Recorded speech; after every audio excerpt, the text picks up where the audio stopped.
Saya yang diberi PhD macam yang salah dan atau apakah apakah sebab benar kenapa kira kampus kali ini ditangguhkan? Apakah rasanya sebab sebenarnya?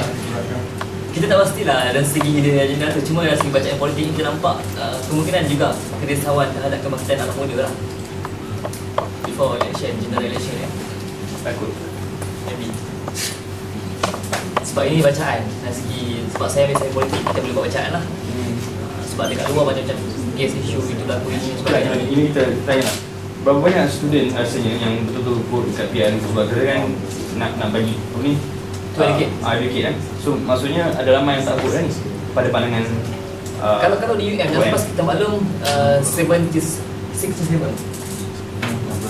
63% negara lah. Itu PRK yang lepas 67 lah. jadi pada kita sepatutnya penuh 100% turun dan lebih bagus kalau dekat kampus lain boleh buat. Sebab ini proses mendidik demokrasi dan kita nak semua mahasiswa kita, anak muda kita ni cintakan negara, kampus, participate dengan event-event yang dibuat, itu yang lebih cantik. Tapi tak semestinya kalau 63% turun undi untuk PRK, dia turun untuk PRK Ya, lah, tak juga. Tapi ni nak cuma kita kalau dekat kampus tak turun, kat luar petang lagi. Kalau kita paling kurang pun kampus turun, kat luar paling kurang ada sensitivity yang turun. Macam tu.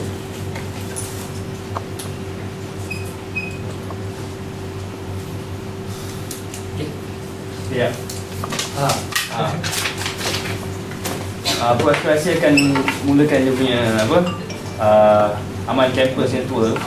Pandangan. Amal kampus. Dia kata benda ni dia orang tak nak sebagai benda yang berpolitik lah, dia nak tunjukkan yang apa student nak ingatkan student yang fokus study satu. Dia kata yang fikir study sendiri, don't be individualistic macam individual, dia fikir pasal politik, fikir pasal apa sovereignty daripada isu lah. Yalah. Pada kita gini lah, pada kita amal kampus buat roadshow tu bagus lah. Kita sokong lah amal kampus buat roadshow, itu benda yang bagus. Kita pun setuju dengan dia. Cuma dari segi pendidikan untuk politik ni, kita nampak Dr. Sunardi pun dah setuju untuk masuk terlibat dengan politik. Kenapa ada persoalan dia? Kenapa ada lagi tangan-tangan ataupun sosial luar yang masih tak setuju? PM kita pun dah setuju, jadi kita pun dah setuju dengan orang. Cuma soal kita pun juga setuju. Di universiti kita kena mengiktiraf kampus sebagai tempat pendidikan dan semua kena merespek lah, menghormati, dan tak bolehlah kita bawa kampus sebagai tempat untuk kita jadikan tempat untuk berkempen, melobi untuk yang luar punya. Mari kalau nak berdebat pun datang dua sekali bincang secara ilmiah. Soal ilmiah, pendidikan, intelektual kita memang nak wujud dekat kampus. Soal nak terlibat dengan politik dekat luar, no halal, tak masalah. Gitu. Pada kita amal kampus pun dah mula belajar lah. Aku rasa dah mula belajar soal demokrasi. Kita tak nak masalah dengan luar. Okey. So kalau kat luar sekarang ni kita tengah movekan Malaysia Bangkit. Itu kita punya movement lain untuk anak muda untuk negara lah. Malaysia Bangkit ni dalam website? Ya? Malaysia Bangkit ni dalam website tak? Tak ada lagi. Cuma sekarang kita pernah dengan roadshow. Baru balik Sabah dan kita akan ke Negeri Sembilan. Belum sampai ke wilayah lagi? Roadshow je? Macam mana? Roadshow sebelum sampai ke wilayah lagi? Wilayah. Wilayah Kita akan buat center di Magelang. Magelang.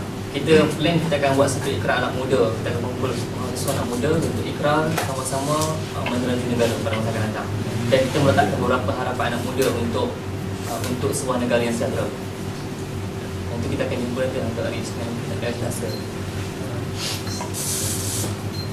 Mungkin kalau ada soalan lagi, kita tanya di sini. Terima kasih kepada media yang datang dan hadirin yang datang.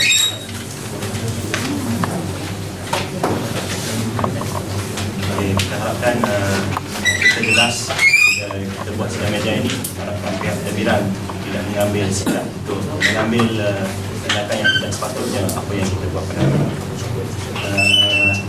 kita tutup dengan sebelum bila kita sudah Assalamualaikum.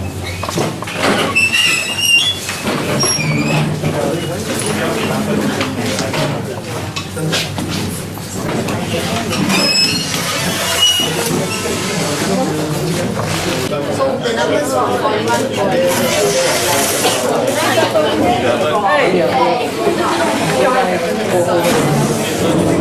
Mesti akan ketawa. You can have budget.